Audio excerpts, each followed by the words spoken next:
Good morning and welcome back to Lopes on Movies, the #1 rated movie show in the entire state of Delaware. That was Is not that a one lie. actually true? Really? I mean, it's probably a lie. I made it up. I don't know if it's Yeah, true. well, it could be true. Yeah, it can. It's not a lie if you believe it, right, Kyle? Exactly. Exactly. Yeah, that's how that works. So welcome everybody. We are here to do one thing and one thing only, and that is talk about one of the latest movie releases from the past week. Kyle, how are you doing? I'm doing good. And Mark, in New York City, please tell me how you doing. Ouch. Did you have a rough day? Yeah, a little. Nothing to do with this movie, though. Yeah, just work got you down, huh? Mm-hmm. That happens to the best of us, and the worst Gotta of get us. get some Jim Jarmusch in me to get me back up. Nothing raises the spirits quite like a Jim Jarmusch film. That's what I've always said. Everybody, we are here to talk about The Dead Don't Die, the newest film from the independent legend Jim Jarmusch. Let me give you a bit of a synopsis of the movie. The peaceful town of Centerville finds itself battling a zombie horde as the dead start rising from their graves. As I said, it was directed by Jim Jarmusch, and it stars Adam Driver, Bill Murray, Chloe Sevigny, Tilda Swinton, Danny Glover, Steve Buscemi, and many, many, many more extremely famous people. This is one of the most stacked casts I've ever seen in It's my one of entire those life. ones that you have to wonder if he's got blackmail material. Yeah, it's actually crazy how many famous people are in this, but, you know. The guy opening has credits connections. are like 20 minutes long. Yeah, they are. All right, Kyle, what did you think of this? So here's the thing. How long is this movie? Like hour and a half, somewhere like that? I think it was like an hour 40. Okay. I enjoyed every minute of this 1 hour and 40-minute film, but I'm not sure why, which is weird.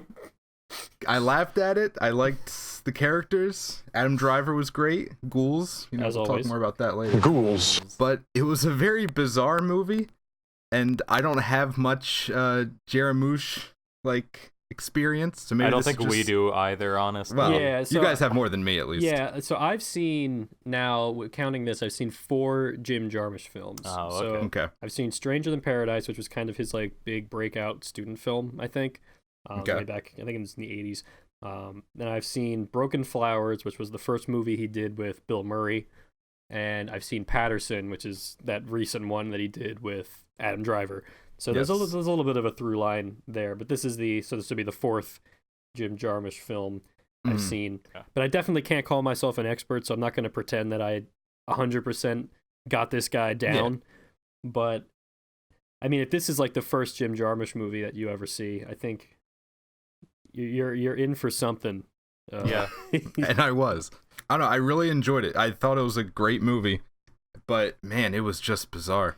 Yeah, Like every step of the way. Which is a weird thing to say, by the way, considering it's a zombie movie that's really yeah. playing up being the classic Romero-style zombie movie. Yes. yeah. If you watch the trailer, especially, you get the sense that it's a zombie comedy film Mhm. starring a lot of very well-known and well-liked actors. Yes. So that's kind of what you're expecting, and I guess that's what it is. yeah. But I don't think it's the zombie comedy film you're expecting to see when you No. It's not funny for the reasons that you might think it would be funny. No. So let me take a step back. My thought on The Dead Don't Die is that I think it is a very smart, dumb movie, but I'm not sure if that's going to work for everybody.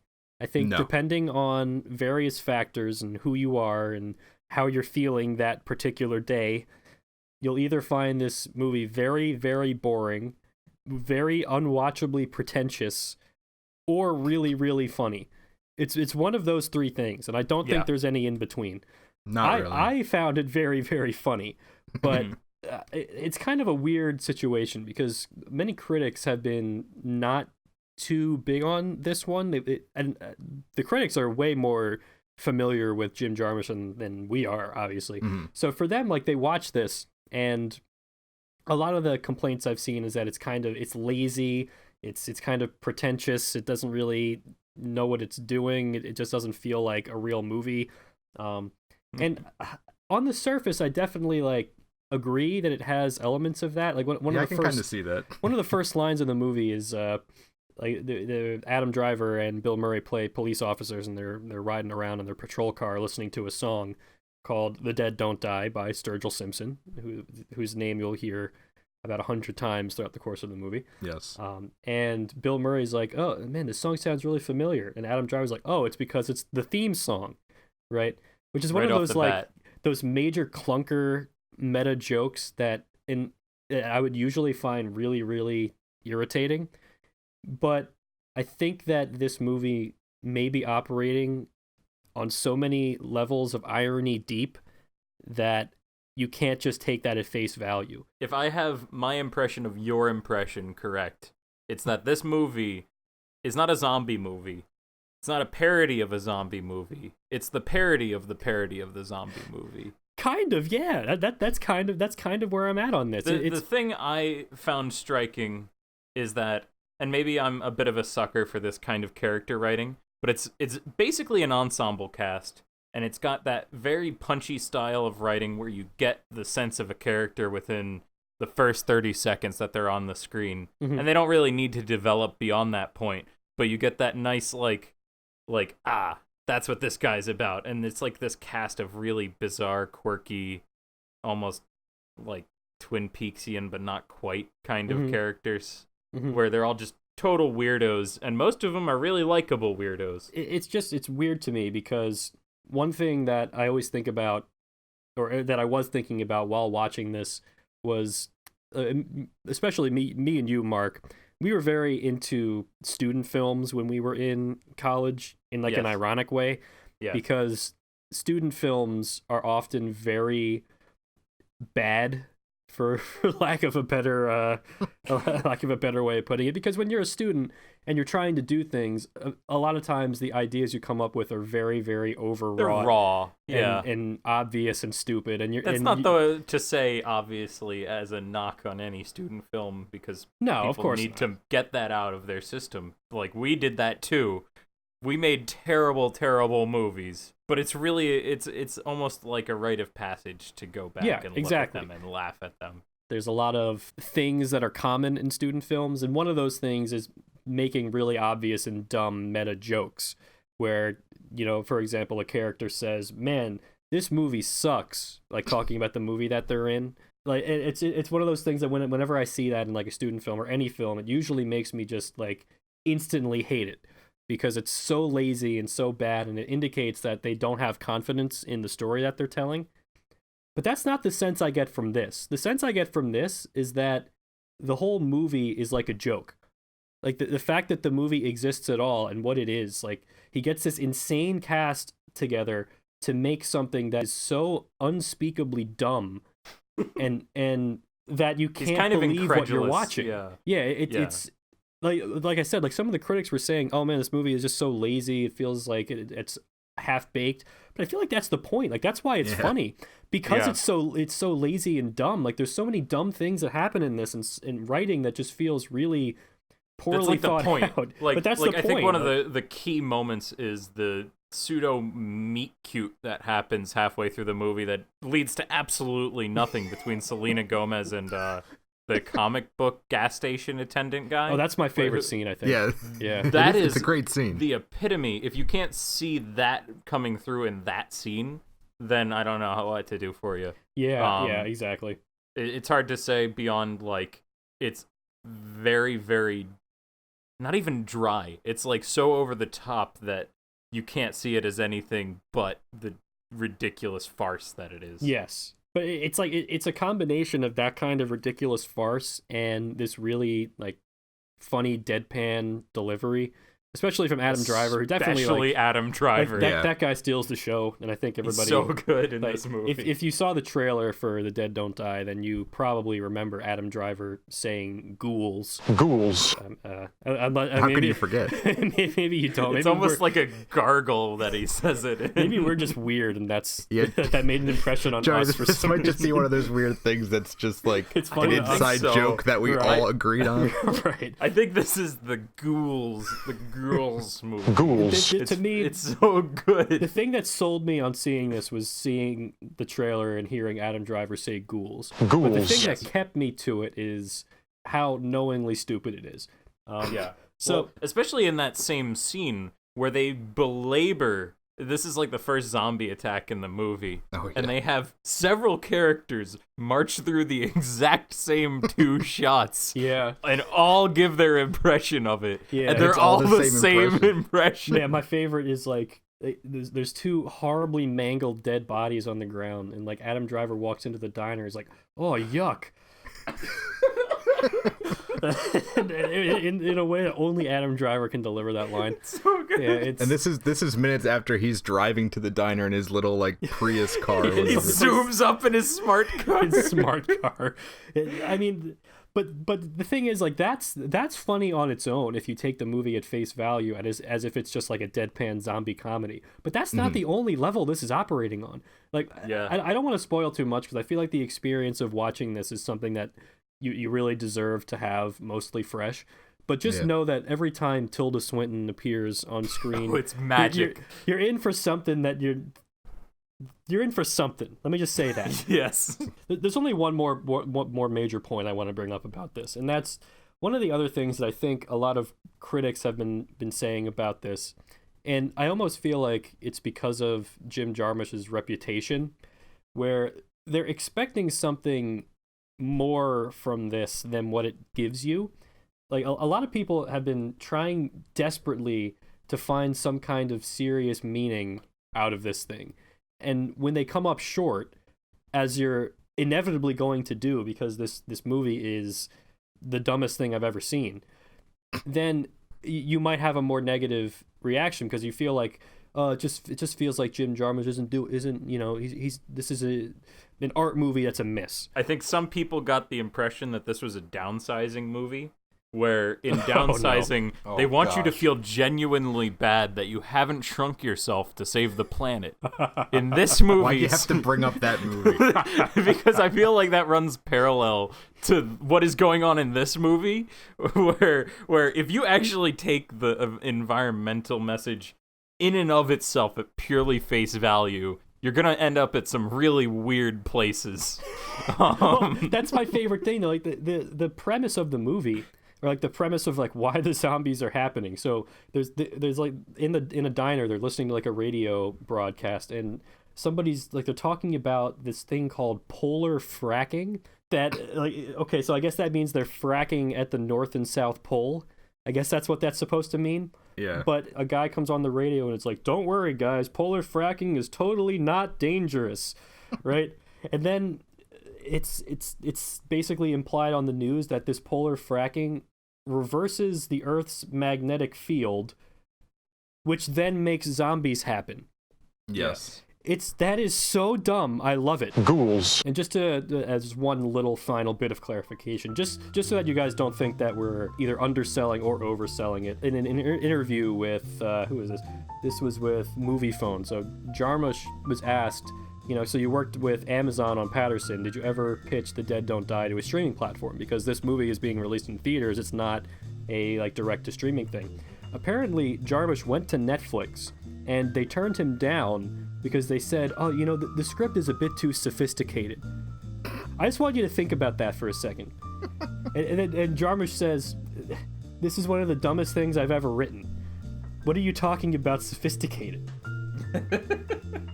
All I'll say is that I love this movie and I don't know who I can like recommend it to. Yeah, that's kind of my that's problem. definitely the core of this. I thought about this where I loved it, but I have no idea who it's for. I'm not sure if there's anybody out there that will dig into Guaranteed. it the same way we did. But I that's have to also believe that we're not alone and that this will work for people. Yeah, I think that's pretty much it though. Go see The Dead Don't Die if you have the chance. I think it's still playing in theaters around here, so yeah, definitely give it a shot. Hey everyone, just wanted to take a moment to say if you like what you're hearing, you can find us on Twitter at Lopes on Movies, and the backlog of all of our episodes is available on YouTube. Just search Lopes on Movies. And please feel free to reach out to us. You can email us at lopesonmovies@gmail.com or hit us up on Twitter.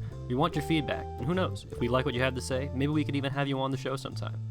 Alright, now back to the movies. Welcome back, everybody. In the tradition of this show, we are going to do something completely different for the second segment that we've never done before, and in order to do that, we are going to bring back our resident New York expert, Connor. I don't know about expert, but yes, I'm in New York. Yeah, I guess that's really all I meant by that. Mark's in New York too, but I wasn't about to call him an expert. Yeah. Okay.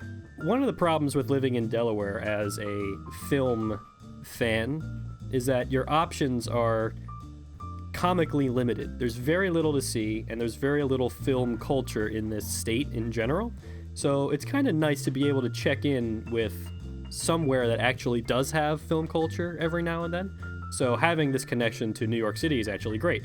So what we're going to be doing now is Connor's going to talk to us a little bit about an advanced screening he went to of a movie called Scary Stories to Tell in the Dark, which was presented by its executive producer, the famous Guillermo del Toro, and its director, Andre Overdahl. Now, this is a horror movie that's going to be coming out, I think, next month or in August. Was that it? August? It's coming out August 9th, actually, August 9th. surprisingly. August 9th. Yeah, very Okay. soon. So, Connor, tell us a little bit about this screening and what kind of interesting tidbits you might have picked up from it.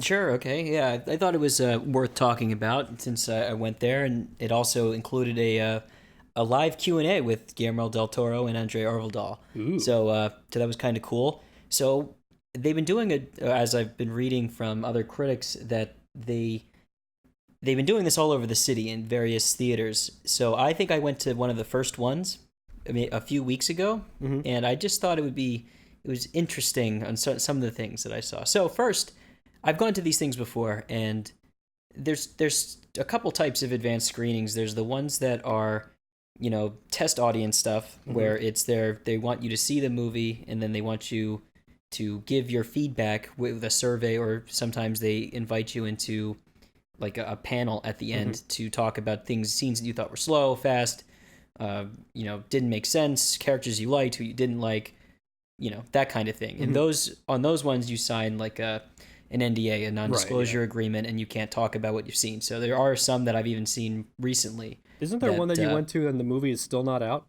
This was years ago?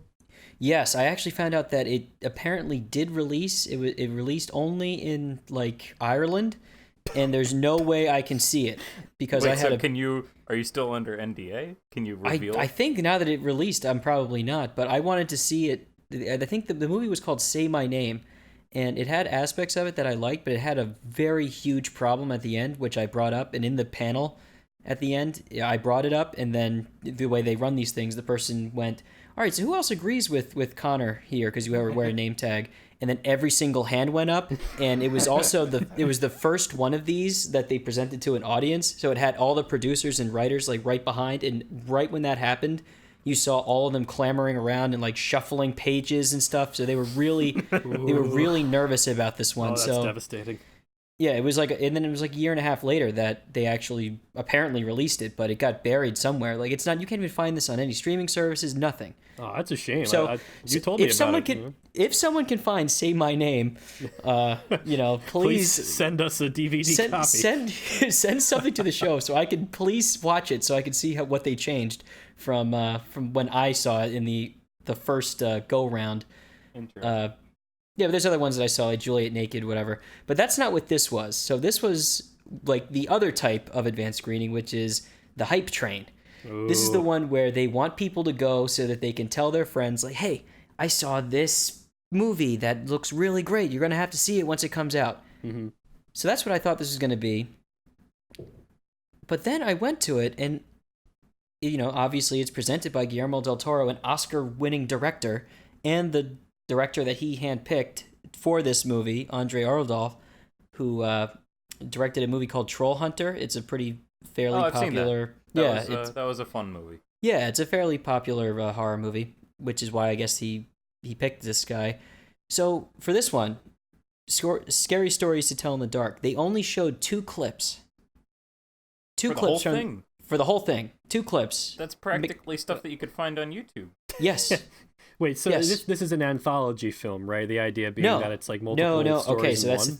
Okay, so that's the thing. So in Guillermo del Toro's, when he just presented it before they showed like the first clip, he brought up that this story, I don't know if a lot of people are familiar with it, especially people our age. Scary Stories to Tell in the Dark is an anthology book, I guess. Mark, you might even know this better than I do. Yeah, I was not familiar with for it. some reason, they kept these books in elementary and middle school classrooms where I went to school, and I read through all of them at least like 5 times. Wow. The most striking part is the illustrations. I think that's what everybody remembers from them more than the stories themselves. They're just these really gross, washed out ink drawings that are just really nightmarish. Right. Yeah, so that's what Del Toro was saying while he didn't want to make this an anthology film was, and I'm paraphrasing, but you'll get the gist, is that an anthology film is only as good as its worst segment. I believe it. If that makes sense. No, So that definitely does. Yeah. Yeah, and I totally agree with that. I was thinking of what I watched on Netflix, the Ballad of Buster Scruggs, like that had the some, Coen Brothers that, thing. Yeah. Right, that's the most recent one that I watched, and that it is so true that there were some segments that were very good, but all you remember is like, yeah, but this other one brought me down so much that I didn't care. Right, so that was it. There was 2 clips. One of them is that they show was the big toe, which is a zombie searching for its toe, I guess, and a kid almost eats it in a soup. I don't know. Gross. And the other one was the red spot, which is a girl has a zit that eventually grows into like a giant thing that eventually explodes and spiders fly out of it. More gross. That actually sounds really familiar. I feel like I've heard of that one before. Yeah, so I think people are probably familiar with these things just from reading it in school or whatever, probably, or seeing the pictures, probably more so. And I think that's what Del Toro was really inspired by, was the images. I was wondering like why it just from watching these 2 clips, it feels like this is going to be very jumbled.